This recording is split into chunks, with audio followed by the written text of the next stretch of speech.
Hello बच्चों, तो कैसे हैं आप सभी। आशा करता हूँ आप सभी अच्छे होंगे, मस्त होंगे और अपने बोर्ड एग्जाम की प्रिपरेशन को बहुत अच्छे तरीके से कर रहे होंगे बेटा। तो मैं अमित सिंह आप सबके लिए लेकर आया हूँ एक बेहतरीन सा सेशन बेटा, जिसमें आज हम बात करने वाले हैं हिंदी में आज बेटा हम लोग व्याकरण की चर्चा करने वाले हैं। किसकी चर्चा करने वाले हैं बेटा? व्याकरण का हमारा टॉपिक है, जो बार बार बोर्ड एग्जाम में खूब बेहतरीन से बेहतरीन सवाल हमको ऑब्जेक्टिव क्वेश्चन में लेके आता है। तो उन क्वेश्चन को करने के लिए बेटा हम लोग आ गए हैं, ठीक है, उसी टॉपिक को उठाकर, जो कि हमारा समास का टॉपिक है। ठीक है, टॉपिक का क्या नाम है बेटा?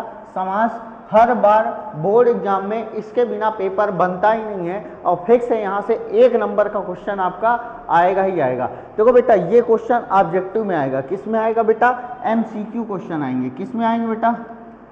MCQ क्वेश्चन आएगा। कैसा आएगा? MCQ क्वेश्चन आएगा, यानी बहुविकल्पी प्रश्न आएगा। और वो कितने नंबर का आएगा बेटा? ज़्यादा से ज़्यादा 1 या मैक्सिमम 2, बस। ये तो चांस कम है, 1 नंबर के चांस ज़्यादा है। ठीक है, अब दूसरी बात, ये बात जान लो बेटा, क्योंकि ये MCQ क्वेश्चन का है, यदि ये क्वेश्चन आपका गलत हो गया, थोड़ा सा टॉपिक कठिन होता है, बच्चों को समझ में कम आता है, इसलिए मैं इसको लेकर आया हूँ। अगर ये टॉपिक आपका गलत हो गया तो आप बेटा जितना भी सर के बल खड़े हो जाइए, आपका हिंदी में पूरा 100/100 तो आ ही नहीं सकता, है ना। तो इसका कहने का मतलब ये हुआ सर कि यदि आप हिंदी व्याकरण को अच्छे से कर लेते हैं तो 10 नंबर आपके ऑब्जेक्टिव वहाँ से फिट हो जाते हैं। तो इसका मतलब आपके 10 नंबर वहाँ से अगर यदि आपने फिक्स कर लिया तो आपके हिंदी में मार्क्स को कहीं ना कहीं से ये बढ़ाएंगे और आपके बोर्ड एग्जाम के परसेंटेज को भी हाई करेंगे। ठीक है, तो ये एकदम आसान था, सस्ता, सरल और अच्छा टॉपिक है, जिसमें आराम से बच्चों के नंबर बढ़ते हैं। ठीक है, तो हम लोग आज ये जो टॉपिक को ले रहे हैं, किसको? समास को। तो आज हम लोग समास को करने वाले हैं। कुछ इसकी ट्रिक्स भी हैं बेटा, मैं लेके आया हूँ, इनकी ट्रिक्स पे भी हम लोग बात करने वाले हैं। ठीक है, और बोर्ड एग्जाम 2026, यहाँ पे क्या लिखना है बेटा? 2026 के लिए इम्पॉर्टेंट होने वाली है क्लास। क्या है? 2026 के लिए बेटा इम्पॉर्टेंट होने वाली है क्लास। ठीक है, तो हम लोग चलते हैं बेटा। ठीक है, और मैं गारंटी लेता हूँ बेटा, बोर्ड एग्जाम 2026 में इससे बाहर एक भी क्वेश्चन नहीं मिलेगा आपको। इस बात की पूरी गारंटी है, इससे बाहर समास का आपको एक भी क्वेश्चन नहीं मिलेगा। और सुनिए, मैं समास की डेफिनेशन बताऊंगा, द्वंद्व की बताऊंगा, द्विगु की बताऊंगा, कर्मधारय की बताऊंगा, बहुब्रीहि की बताऊंगा। इसके बाद इस पे आधारित प्रैक्टिस भी करवाऊंगा प्रीवियस ईयर क्वेश्चन के साथ। समझ में आ रही बात? तो उनसे भी बाहर आपके कोई भी क्वेश्चन जाने वाला नहीं है। तो बढ़ते हैं बेटा। तो जितने भी बच्चे हमारे चैनल पे नए हैं वो प्लीज़ चैनल को सब्सक्राइब कर दिया करिए, अपने दोस्तों के साथ शेयर कर दिया करिए। ठीक है, आप लोग यहाँ पे कंजूसी बहुत करते हैं, वीडियो को वॉच कर लेंगे लेकिन उसको सब्सक्राइब नहीं करते। चलो, अब हम लोग का जो पहला समास आया बेटा, देखो हमारे सिलेबस में 4 ही समास हैं। जो हमारा बोर्ड का सिलेबस है वहाँ पे केवल और केवल 4 समास को उल्लेख किया गया है। तो हम केवल 4 समास पहले पढ़ने वाले बेटा। जो हमारा पहला समास है वो कैसा है? द्वंद्व समास है। कैसा समास है बेटा? द्वंद्व समास है। और इस द्वंद्व समास में होने क्या क्या वाला है वो चीज़ समझ लो। तो द्वंद्व समास की परिभाषा क्या होगी? तो भैया इसमें जो है होने वाला है, सबसे पहले तो इसमें दोनों पद प्रधान होते हैं बेटा। क्या होता है? दोनों पद प्रधान होता है। दोनों पद प्रधान होता है। कभी कभी डिफिनीशन ही आप देखते हो पूछ लेता है बेटा। दोनों पद प्रधान होता है, पूछेगा वह कौन सा समास है जिसमें दोनों पद प्रधान होता है, तो उसमें हम क्या टिक मारेंगे बेटा? द्वंद्व समास। क्या टिक मारेंगे? द्वंद्व समास। ठीक है, अब देखो दूसरी बात, इसको थोड़ा सा पहचानने का भी कुछ नियम है, उसको मैं लेकर आया हूँ, उसको आगे उस पर डिस्कशन हो जाएगा। ठीक है, तो यहाँ पे बेटा अगर हम द्वंद्व समास की चर्चा करें, देखो हमारा ऑब्जेक्टिव क्वेश्चन, हमको लिखना नहीं है एग्जाम में, परिभाषा जाके लिखनी है। ठीक है, हमको क्वेश्चन वहाँ पे मिलेंगे, हमको वहाँ टिक करना है। ठीक है, तो हम सीधे सीधे इनकी ट्रिक्स सीखते हैं जहाँ से हम इसको पहचान सकते हैं, है ना। तो सबसे पहले तो इसमें दोनों पद प्रधान होता है, ध्यान रखना। ठीक है, प्रथम पद और उत्तर पद। क्या होता है? प्रथम पद और उत्तर पद होता है, यानी बाद वाला पद। तो देखो जरा द्वंद्व समास के पहचानने की ट्रिक देखो बेटा। द्वंद्व समास के पहचानने की ट्रिक देख लो जरा। तो द्वंद्व समास के पहचानने की ट्रिक क्या है बेटा? तो द्वंद्व समास की पहचानने की ट्रिक है सभी विपरीत शब्द, है ना। सभी विपरीत शब्द, जैसे जैसे बेटा विपरीत शब्द मतलब जैसे यहाँ पे देखो, जैसे दिन का विपरीत क्या होता है बेटा? रात। दिन का विपरीत रात। कोई आपसे पूछे दिन का विपरीत रात, ये इन दोनों में कौन सा समास है बेटा? तो द्वंद्व समास है। कहीं पे लिखा हो आकाश और पाताल, आकाश पाताल, है ना, तो इसका मतलब इसमें भी कौन सा समास हो जाएगा बेटा? द्वंद्व समास हो जाएगा। कहीं पे लिखा हो काला और इसका अपोजिट हो जाएगा बेटा सफेद, क्या हो जाएगा? सफेद। तो कहने का मतलब यहाँ भी कौन सा समास हो जाएगा? द्वंद्व समास हो जाएगा। जहाँ एक दूसरे के अपोजिट हो रहा हो वहाँ पे क्या हो जाएगा बेटा? द्वंद्व समास हो जाएगा। चलो योजक चिन्ह वाले शब्द, अब यहाँ पे दो शब्दों के बीच में बेटा योजक चिन्ह लगेगा, ये डैश का, उसको हम क्या कह देंगे? द्वंद्व समास कह देंगे। क्या कह देंगे बेटा? द्वंद्व समास कह देंगे। जैसे माता पिता, है ना, माता पिता के बीच में कौन सा चिन्ह है बेटा? योजक चिन्ह है। गुरु शिष्य, गुरु शिष्य, इनके बीच में कौन सा बेटा चिन्ह है? योजक चिन्ह है। कैसा चिन्ह है? योजक चिन्ह है। संबंध बताने वाले सभी शब्द क्या होंगे बेटा? द्वंद्व समास होंगे। संबंध बताने वाले सभी शब्द क्या होंगे? द्वंद्व समास होंगे। जैसे भाई बहन, है ना, भाई बहन। उसके बाद जीजा साली, जीजा साली, इसमें भी कौन सा समास हो जाएगा? साली गलत है क्या? जीजा साली, ठीक है, तो इसमें कौन सा समास हो जाएगा? द्वंद्व समास हो जाएगा, है ना, ये भी संबंध बताता है। ठीक है। उसके बाद बुआ फूफा, है ना, इनमें भी क्या होगा? द्वंद्व समास होगा। उसके बाद भैया भाभी, इसमें भी कौन सा समास हो जाएगा बेटा? द्वंद्व समास हो जाएगा। ऐसे करके इसके हजारों एग्जाम्पल होंगे, है ना, इसके हजारों एग्जाम्पल हो सकते हैं। तो ये रहा बेटा आपका द्वंद्व समास पहचानने का ट्रिक। गारंटी बेटा यहीं से आपके बोर्ड एग्जाम में क्वेश्चन फंस जाएंगे। आप इन ट्रिक्स को ध्यान रखिएगा। क्या क्या? सभी विपरीत शब्द क्या होंगे? द्वंद्व समास। योजक चिन्ह लगा है तो द्वंद्व समास। संबंध अगर यदि एक दूसरे से बता रहे हैं तो वो भी क्या होंगे बेटा? द्वंद्व समास होंगे। नेक्स्ट आ जाओ, कर्मधारय समास। दूसरा समास कौन सा है बेटा? कर्मधारय समास। इसमें क्या परिभाषा होती है बेटा? तो सबसे पहले इसमें होता है कर्म को, इसका कर्मधारय का मतलब होता है जो कर्म को धारण करे, कर्म को धारण करने वाला, कर्म को धारण करने वाला। जैसे बेटा, अच्छा इस समास में लास्ट में जो एग्जाम्पल होगा उसमें क्या लिख जाएगा? वाला शब्द लग जाएगा। जैसे अखबार वाला, अखबार वाला, कम चाय वाला, चाय वाला, दूध वाला, है ना, दूध को देने वाला, दूध वाला, है ना, ठीक है। सब्जी वाला, सब्जी वाला, ठीक है, ठीक है। जैसे फिजिक्स वाला, है ना, तुम्हारा क्या है? फिजिक्स,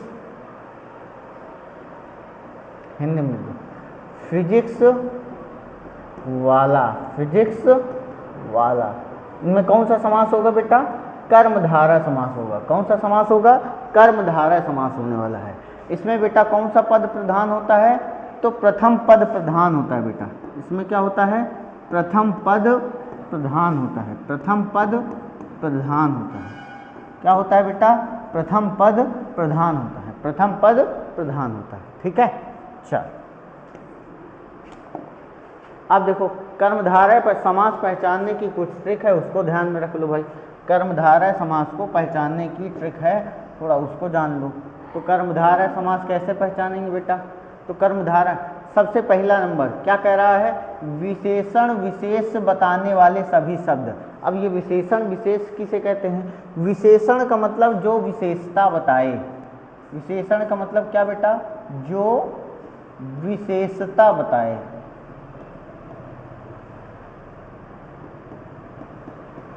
ठीक है, किसकी, जिसकी विशेषता बताए वो कहलाता है विशेष, जिसकी विशेषता बताई जाए, बताई जाए वो क्या कहलाएगा बेटा, विशेषता, विशेष क्या कहलाएगा, विशेष। जैसे महात्मा, महात्मा है ना, महान है आत्मा, है ना, महान है जो आत्मा, वो क्या हो जाएगा बेटा, महात्मा। पुरुषोत्तम, यहाँ पे कितना है, पुरुषोत्तम क्या हो जाएगा, पुरुषों में है जो उत्तम, है ना। कमीना मंत्री, ठीक है, कमीना मंत्री। सुंदर स्त्री, पीताम्बर में देखो बेटा कौन सा समास, कर्मधारय है। अच्छा एक चीज और जान लेना, अगर पीताम्बर में ये आया है समास पूछने में, और अगर ऑप्शन में एक ऑप्शन कर्मधारय है और दूसरा ऑप्शन बहुब्रीहि भी है, तो इसका मतलब बेटा बहुब्रीहि सही माना जाएगा, कर्मधारय गलत माना जाएगा, ध्यान रखना। अच्छा इस शब्द में जब इसका आप विशेषण निकालेंगे, मतलब इसका जब समास विग्रह करेंगे, तो बीच में जो कॉमन शब्द जैसे रूपा, रूपी, समान, जैसा, जो अगर आ रहा है उसका भावार्थ, तो उसमें कौन सा समास हो जाएगा बेटा, कर्मधारय समास हो जाएगा। क्या हो जाएगा, कर्मधारय समास हो जाएगा। क्या हो जाएगा, कर्मधारय समास हो जाएगा। जैसे चंद्रमुख, चंद्रमा के समान है मुख जिसका, चंद्रमा के समान मुख है जिसका, क्या, चंद्रमुख। देहलता, देह की समान लता, देह के समान लता। कनक लता, है ना, सोने की समान जिसकी है लता, मतलब कौन, सोने के समान जिसका है शरीर। कमल नयन, कमल के समान जिसका है आँख, कमल के समान जिसकी है आँख, उसको हम क्या कहते हैं, भगवान श्री राम, है ना, भगवान राम के लिए क्या बोला गया है, कमल नयन। मृग नयनी, है ना, मृग के समान जिसकी आंखें, उसको हम कहते हैं मृग नयनी, अर्थात सीता माता, है ना। अगर अर्थात में सीता माता अगर आ रही हैं तो इसका मतलब यहाँ बहुब्रीहि हो जाएगा, लेकिन अगर जनरली पूछा है तो मृग नयनी में कौन सा होगा, कर्मधारय। गजगामिनी, तो गजगामिनी में कौन सा समास हो जाएगा बेटा, कर्मधारय हो जाएगा। क्या हो जाएगा, कर्मधारय हो जाएगा। तो इन एग्जाम्पल को आप ध्यान में रखना, यहीं से एग्जाम में फंसेंगे सवाल। अब आ जाओ द्विगु समास। क्या आ जाओ बेटा, द्विगु समास। अब द्विगु समास में होगा क्या,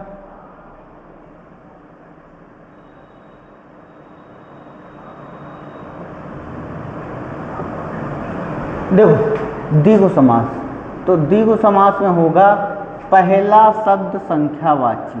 क्या होगा बेटा, पहला शब्द संख्यावाची होगा। क्या होगा, संख्यावाची होगा। पहला शब्द क्या होगा, संख्यावाची होगा। ठीक है, दूसरा पद, अब इसमें दूसरा पद क्या होता है बेटा, दूसरा पद प्रधान होता है, दूसरा पद प्रधान होता है, दूसरा पद प्रधान होता है। ठीक है, पहला शब्द संख्यावाची, दूसरा शब्द प्रधान होता है। बस आपको दो ही चीज़ इसमें ध्यान रखनी है, बाकी तीसरी चीज़ एग्जाम में अपने आप सही हो जाएगी। ठीक है, अपने आप सही हो जाएगी। चल क्या कह रहा है, ये देखो पहला शब्द क्या है बेटा, संख्यावाची है। पहला शब्द कैसा है, संख्यावाची। दोपहर, दो पहरों का जो समय होता है उसको, देखो चौराहा, चार राहों का समूह, है ना। जहाँ पे समूह की बात हो जाए, झुंड की बात हो जाए, तो वहाँ पे भी कौन सा समास हो जाएगा बेटा, हमारा द्विगु समास। क्या हो जाएगा, द्विगु समास। त्रिमुनि, तीन मुनियों का समूह। त्रिकोण, तीन कोणों का समूह। त्रिभुज, तीन भुजाओं का समूह। त्रिनेत्र, तीन नेत्रों का समूह। तिराहा, तीन राहों का समूह। त्रिवेणी, तीन नदियों का समूह। चतुर्भुज, चार भुजाओं का समूह, चार भुजाओं का समूह। चतुरानन, है ना, चतुरानन, पंचवटी, ध्यान रखना बहुत इंपॉर्टेंट है, पंचवटी, नवग्रह, नवरत्न, ये सब बहुत इंपॉर्टेंट एग्जाम्पल हैं, सत्य सही, है ना, ये सब बहुत इंपॉर्टेंट एग्जाम्पल हैं, इसको ध्यान रखना, ये सारे इंपॉर्टेंट एग्जाम्पल हैं, यही बोर्ड एग्जाम में बार बार घसीट घसीट पूछे जाते हैं, ठीक है। चलो अगला, बहुब्रीहि समास, क्या आ गया बेटा, बहुब्रीहि समास।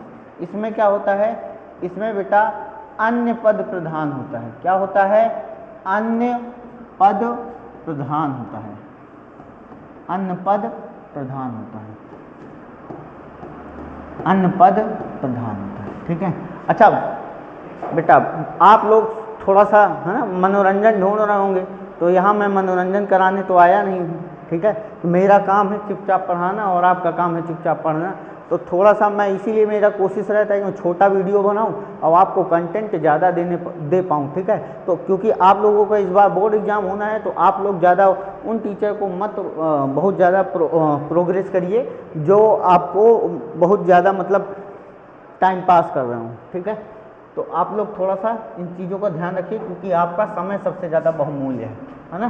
तो बहुब्रीहि समास, तो बहुब्रीहि समास में क्या होता है बेटा, अन्य पद प्रधान होता है, यानी इसमें दोनों पद गौण होते हैं, दोनों पद क्या होते हैं, दोनों पद गौण होते हैं। गौण का मतलब क्या होता है बेटा, गौण का मतलब होता है शून्य, मतलब जिसका कोई मतलब ना हो, है ना, अर्थात इसमें तीसरे पद का तीसरा अन्य पद, तीसरा पद प्रधान होता है, क्या होता है बेटा, तीसरा पद प्रधान निकलता है, तीसरा पद प्रधान होता है, ठीक है, तीसरा पद प्रधान होता है, ठीक है।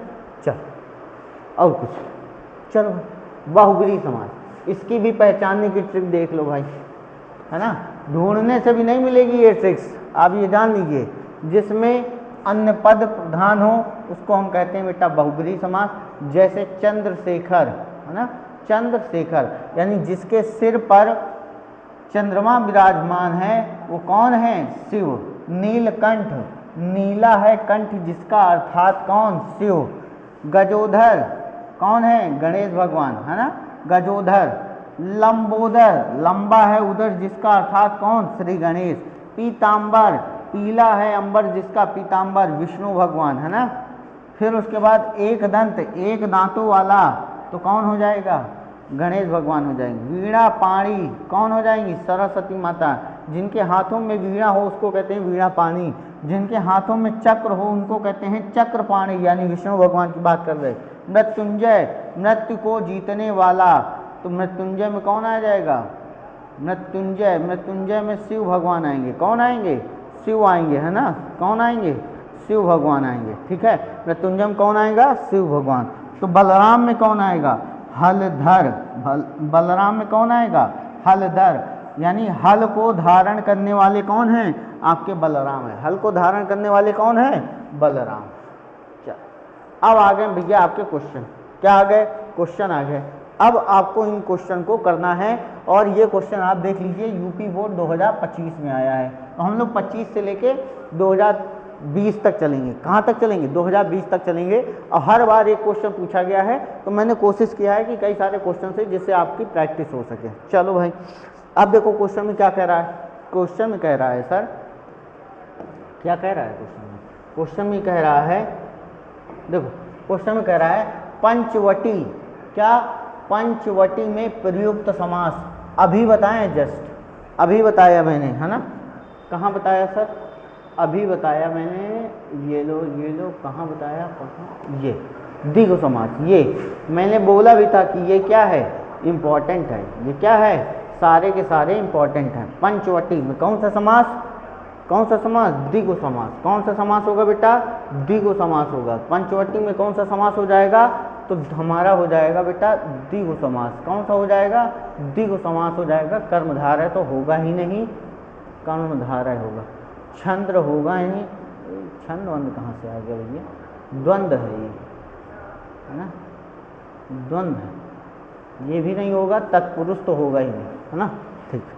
चलो अगला सवाल, जिस समास का पहला शब्द संख्यावाची और दूसरे समुदाय का बोध हो उसे हम क्या कहते हैं। तो पहला शब्द संख्यावाची बताओ किस में होता है, पहला शब्द अव्ययी भाव में नहीं सर, बहुब्रीहि समास में नहीं, द्वंद्व समास में नहीं, इसमें तो योजक चिन्ह आता है। द्विगु समास में होगा, क्या होगा?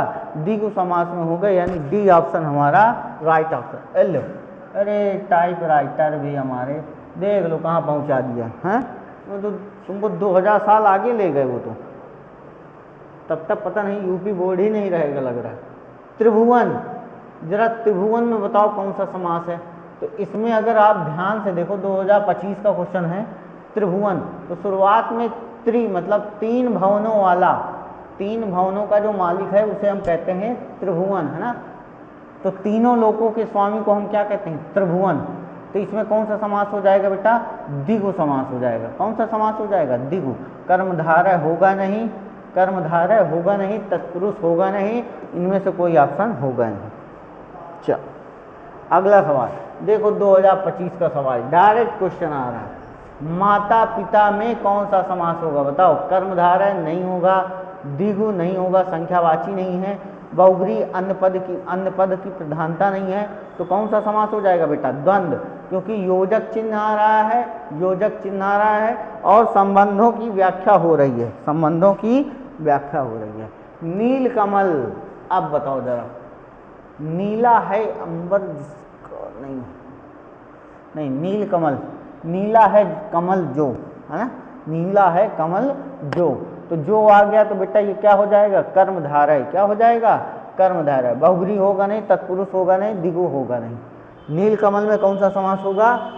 तो ये बेटा 2023 में भी पूछा गया सवाल है ना, ध्यान रखना, 2023 में भी पूछा गया। इधर देखो, पंचतंत्र, पंचतंत्र में कौन सा समास होगा?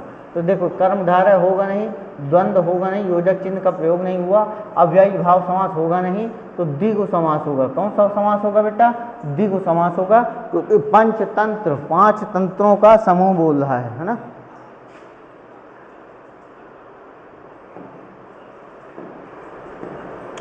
देखो क्या कह रहा है 2024 का सवाल, 9 रत्न, 9 रत्नों का समूह, कर्मधारय होगा नहीं, तत्पुरुष होगा नहीं, अवयवी भाव होगा नहीं, बचा एक ऑप्शन, क्या हो जाएगा?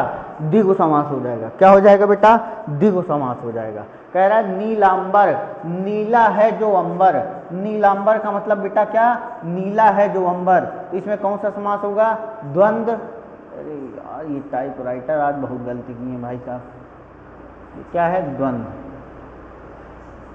है ना, द्वंद्व। ये कौन सा समास हो जाएगा बेटा? द्विगु। नहीं नहीं नहीं, संख्यावाची तो है ही नहीं, है ना, संख्यावाची तो है नहीं, ये भी गलत। कर्मधारय हो जाएगा। कौन सा हो जाएगा? कर्मधारय। बहुब्रीहि भी नहीं होगा क्योंकि अन्य पद मिल नहीं रहा है। चल अगला सवाल कह रहा है नील गाय में कौन सा समास? तो गायों में विशेषता बता रहा है, गायों की क्या बता रहा है? विशेषता। कौन सी गाय? नीली है जो गाय। कौन सी गाय? नीली है जो गाय। इसका मतलब कर्मधारय होगा, क्योंकि जो आ रहा है द्वंद्व तो होगा नहीं, द्विगु होगा नहीं, संख्यावाची नहीं है, अन्य पद की प्रधानता नहीं है, इसलिए ये ऑप्शन सारे गलत। लाभ हानि, लाभ हानि, देखो एक दूसरे के अपोजिट हैं, अगर एक दूसरे के अपोजिट हैं तो क्या बताए थे? अरे भाई साहब इनको क्या बताएं, आज टाइप राइटर की क्लास लो, आज इनको बताओ जरा पीपीटी सही से बनाना है कि नहीं। चलो, सुख दुख, सुख दुख में कौन सा समास होगा? पहली बात तो योजक चिन्ह लगा है, उठा के मसक दो। कौन सा? कौन सा? द्वंद्व। कौन सा? द्वंद्व। ठीक है, देखो नहीं, संख्यावाची है नहीं, अव्ययी भाव समास होगा नहीं, कर्म को धारण कर नहीं रहा है। त्रिवेणी, बताओ 3 वेणियों यानी 3 नदियों का समूह, द्वंद्व होगा नहीं, कर्मधारय होना चाहिए, 3 वेणियों का समूह, त्रिवेणी नहीं, ये भी गलत है। द्विगु समास होगा। कौन सा होगा बेटा? द्विगु समास होगा, अव्ययी भाव समास भी नहीं होगा, द्विगु समास होगा। चल अगला सवाल कह रहा है षड दर्शन में कौन सा समास? तो षड दर्शन यानी जिनका 16 बार दर्शन हो उनको हम कहते हैं षड दर्शन, तो ये भैया गलत है, ये गलत है, द्विगु हमारा सही ऑप्शन है, द्विगु हमारा सही ऑप्शन है। चल अगला सवाल कह रहा है तिरंगा, तो तिरंगा में कौन सा समास है बेटा? द्वंद्व होगा नहीं, द्विगु बिल्कुल होगा, द्विगु, 3 रंगों वाला। कौन? तिरंगा।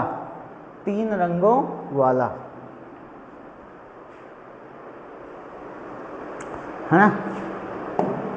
उसके बाद देखो वेद पुराण, तो वेद पुराण में कौन सा समास, बीच में योजक चिन्ह है बेटा, तो द्वंद्व समास होगा। क्या हो जाएगा?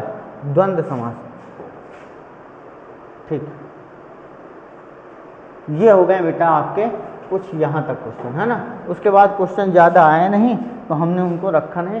आप लोग इतना करने के बाद आपके क्वेश्चन की प्रैक्टिस भयंकर हो जाएगी और उसके बाद आपको कुछ नहीं आएगा, है ना। इसके बाद आपको कुछ भी इससे बाहर नहीं जाने वाला है।